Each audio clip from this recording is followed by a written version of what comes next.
It's a story when someone starts with a story and they say one sentence, the next person says another sentence, the next person says another sentence, and then the next, until everyone's had a go.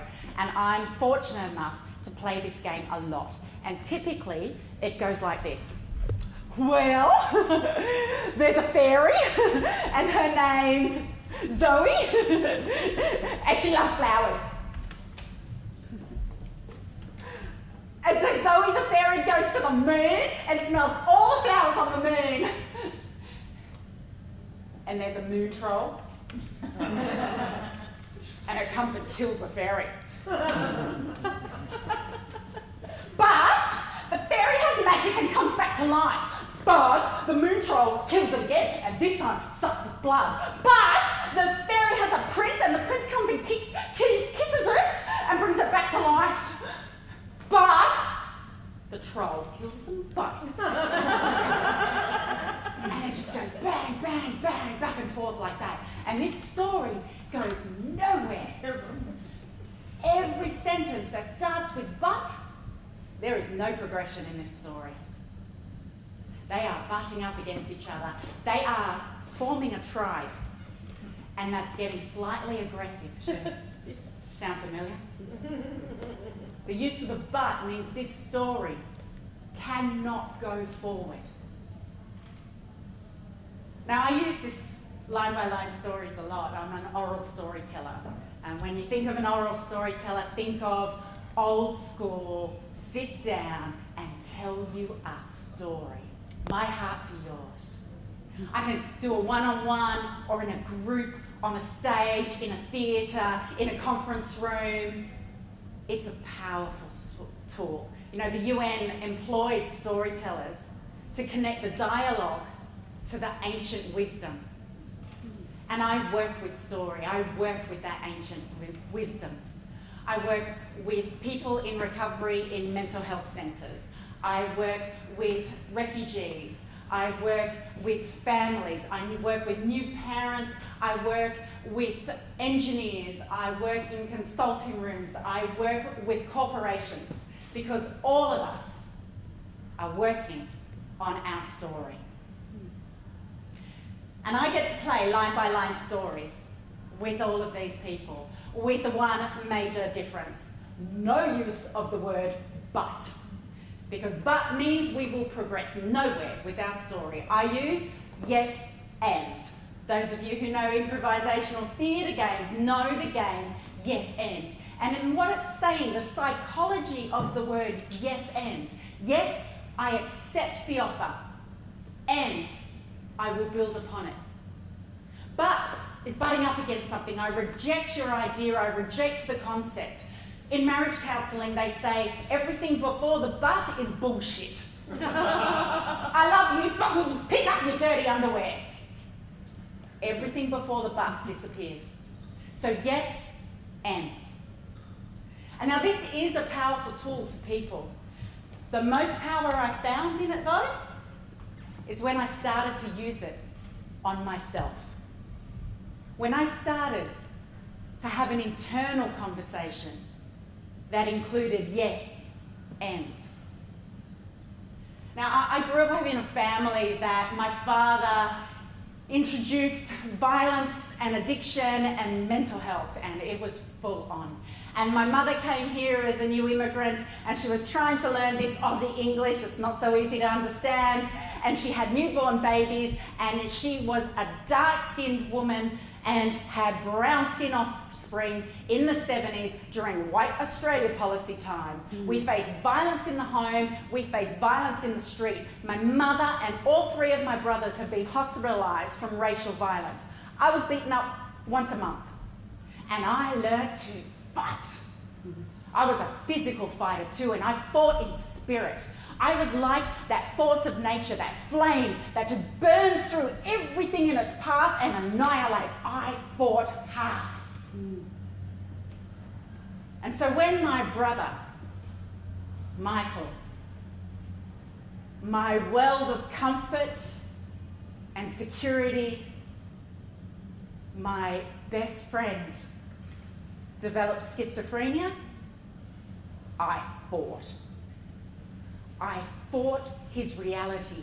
I fought for him to see me. I fought the doctors, the system, the institutions, the medication, the self-medicating. I fought the out-of-control moments. I fought him when he was in the violent moment. I fought the whole world. People who were trying to sell him drugs, people who were coming to our house. I fought it all. And I wasn't alone. My mum and her fiery Latino survivor strong self fought as well. We said no way to everything. Everything that was presented to me, I had a but. But he was never like this. But he wasn't violent. But you remember you love me. But I love you no matter what, Michael. But I need you. I butted up against all of it. And in the end, I lost. My brother committed suicide. I lost him. I lost the colour from my heart. I lost the warmth in my dreams. I lost my fight. And I said a great big yes. You know, people tell you, yes, you need to accept. You need to just take it all in, say yes. So I did. I said yes to the works. I said yes to the police as they took over the scene. I said yes when they took away his body. I said yes when they took over our chance to say goodbye. I said yes to the depression. I said yes to the overwhelming, deep, all-engulfing sadness. I said yes to it all. I said yes to a surprise pregnancy. I said yes to passing on my genetic bombshell. I said yes to a wholehearted giving up. I said yes to quitting my job. I said yes.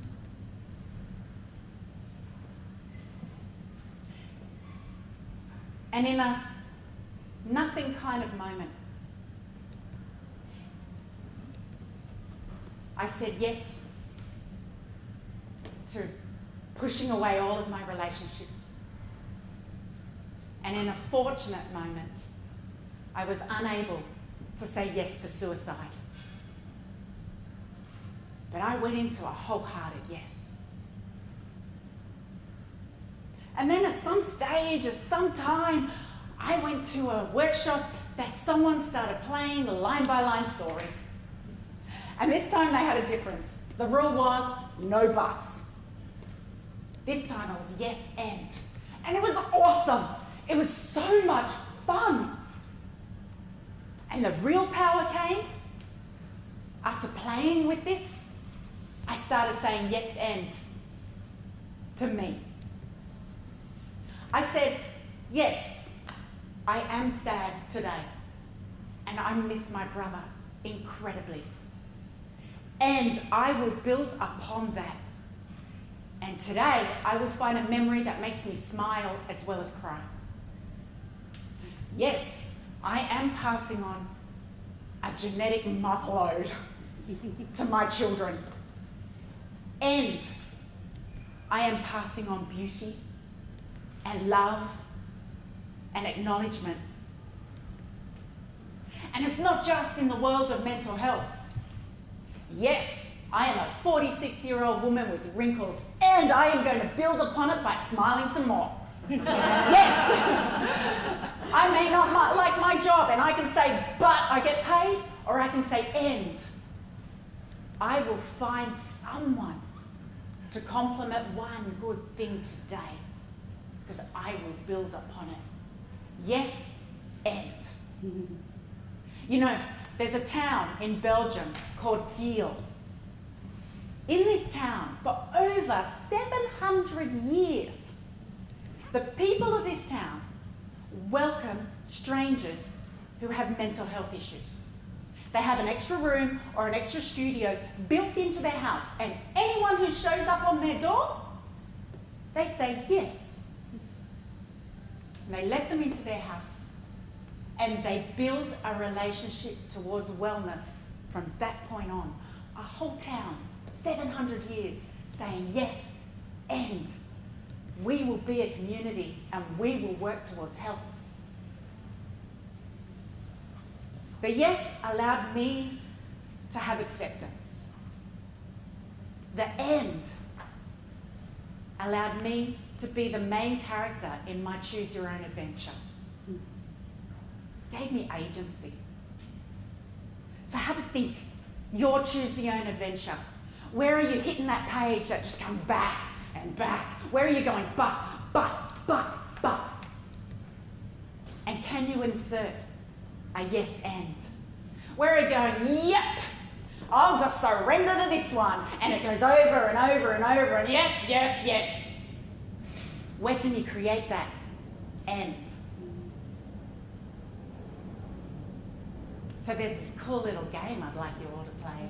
It's called Yes and. You see, once there was a little girl who was born to a father that brought in addiction and mental illness and violence into her life, and a mother who loved her fiercely. And now the stories is yours. Where's your and?